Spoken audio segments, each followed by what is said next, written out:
future, a scenario for the future. And my question was, how do we prepare? What skills do we need for the future? How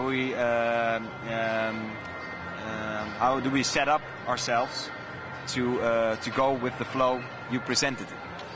Well, I think that the big learning curve is for us to switch from the monologue to the conversation. Right?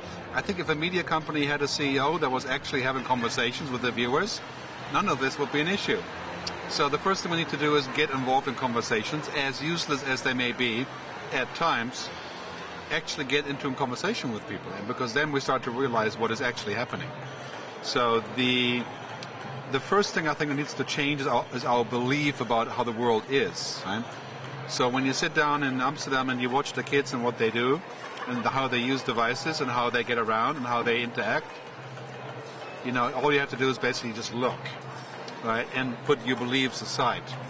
So then you have to, when you develop new beliefs, basically based upon what you've learned, and then you can start implementing. For example, record labels still believe that they can force us to buy copies of CDs and downloads, right? While it's quite clear for the kids that for them music is a click, right? There are worlds between those, and those are beliefs. They're not actual realities, right?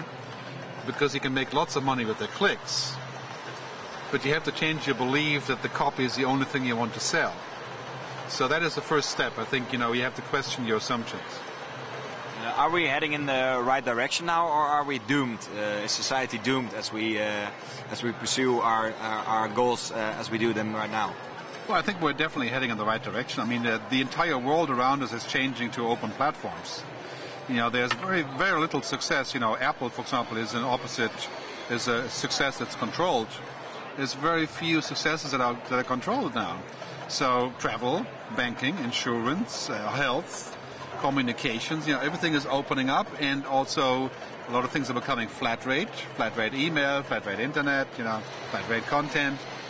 So we're heading in the right direction, but it's a real shift from the controlled idea of before the internet to the more open and conversation based, right? That's actually pretty hard, right, for most people, that change, right? Do you foresee a crisis in our beliefs for the future? Well, we have a global trust crisis. All of a sudden people say, well, I'm not sure I trust these banks, I'm not sure I trust the politicians, I'm not sure I trust the car companies, and the trust is changing to say, well, I trust these guys, my friends and my friends on the web, my network, right? So the trust is shifting from those larger things to the smaller things in the network, right?